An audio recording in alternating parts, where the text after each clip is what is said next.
Before we start looking at how to code a two-dimensional array, it's important to understand what a 2D array actually looks like and how to access each location in that 2D array. So if we take the example shown on screen here, we have a string array with the reference 2D array, which has 3 rows and 3 columns. So notice the string type, or the two-dimensional array type, is of type string. A 2D array is denoted with a comma inside square brackets, whereas in a one-dimensional array there is no comma. And this will create a 2D array with the reference 2D array, capable of storing 3 rows of strings, with each row having 3 columns.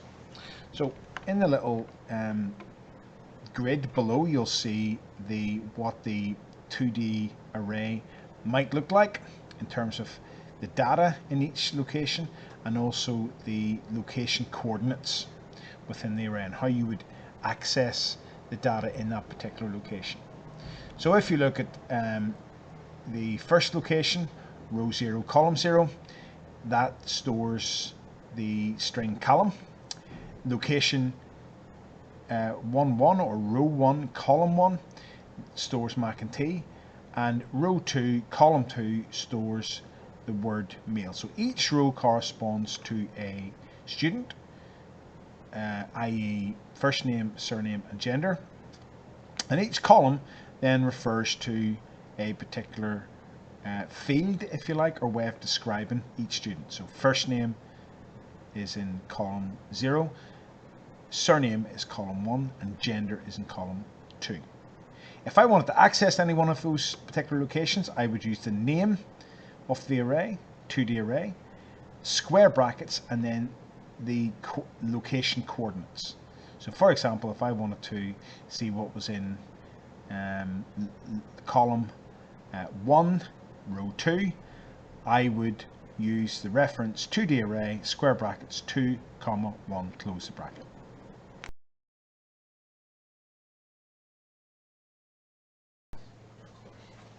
This video will explain how to use two-dimensional arrays to store different types of data. In this particular REPL, on line 7, you will see a 2D array called students being created. A 2D array can be created using the data type, the square brackets with a comma inside it, the reference name for the 2D array equals new data type, and in square brackets the number of rows, comma, the number of columns. So on line 8 you see an array, 2D array of strings being created with 3 rows and 3 columns. In this particular array, the 2D array is being populated at the same time as it's being created. So in other words, the data is being inserted into the 2D array at the time of creation. So on row 0 within the array, we are going to insert column, white and male, and that's going to be in column 0, column 1, column 2.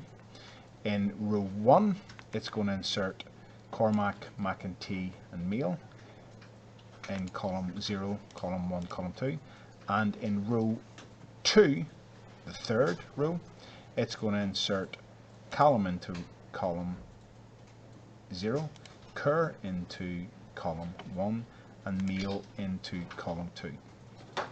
Now this 2D array here, I am just creating it, an empty 2D array, same format, string, square brackets, comma, the comma denotes it's a 2D array, and then the reference name, and I'm calling this particular 2D array students1 equals new string with also 3 rows and 3 columns.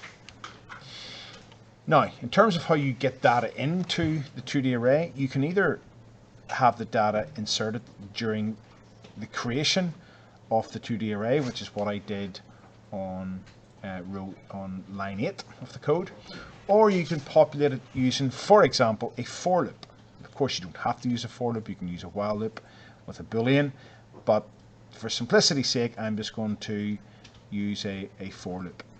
And this for loop will run 3 times, i.e. the counter will be initialized to 0, and it's initialized to 0 because then I can use the counter to determine which column I'm going to update in my 2D array.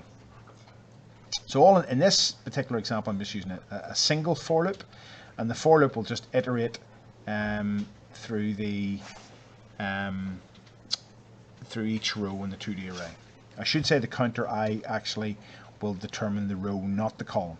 In this particular example, the counter I will determine the row, not the column. So in this example, then I'm just simply each time the loop runs, it's prompting the user for the first name, surname, and gender. And then in terms of how I update that position in the array, I just use the counter I to determine the row.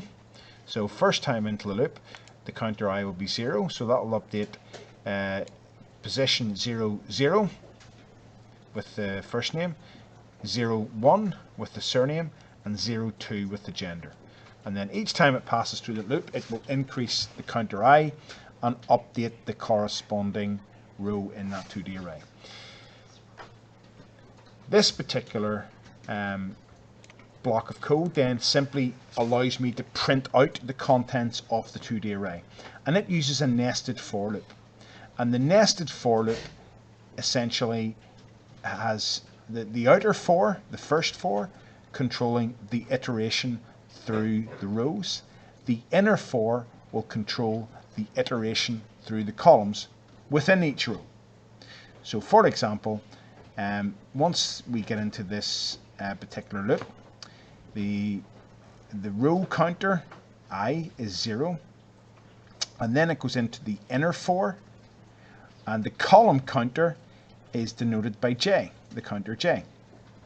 So what will happen is once it's inside the row, the outer loop, and goes inside the columns within that row, the inner loop, it will iterate through each column within that row until J is no longer less than 3. In other words, it will populate row 0, column 0, then it will go to row 0, column 1, then it will go to row 0, column 2. And then when J is no longer less than 3, it goes back to the outer for and changes the row, the count denoted by the counter I, to 1. And then it goes into the inner for and iterates through each column in row 1, and so on and so forth. So in this case, I'm printing out the contents of the 2D array. You'll notice I'm using console.write on line 35, and then a comma, and that will simply print out each bit of data in that column for that particular row, and it will print it on the one line. The console.write line outside of this inner for then ensure that it takes a new line before it prints out the contents of the next row. So on line 44 then, we're going to use this nested for concept to populate the array in the first place. Now, because I will be repeating the prompt for each column, then I have to use a generic prompt, because I can't say please enter first name, please enter surname, because this prompt will repeat for each column within each row. So the same idea applies for the inner for and the outer for. The inner for controls the iteration through the rows. Sorry, the outer for controls the iteration through the rows. The inner for controls the iteration through the columns. And what I'm doing then is I'm using I and J on line 48 to then the changing values of I and J to populate the corresponding row and columns within the 2D array. And that will then essentially ask for 9 bits of data, and it will populate, i.e. 3 by 3, 3 rows by 3 columns, and it will populate each row column by column until the counter I is no longer less than 3, i.e. when it's equal to 3. And then this second for then prints the data out.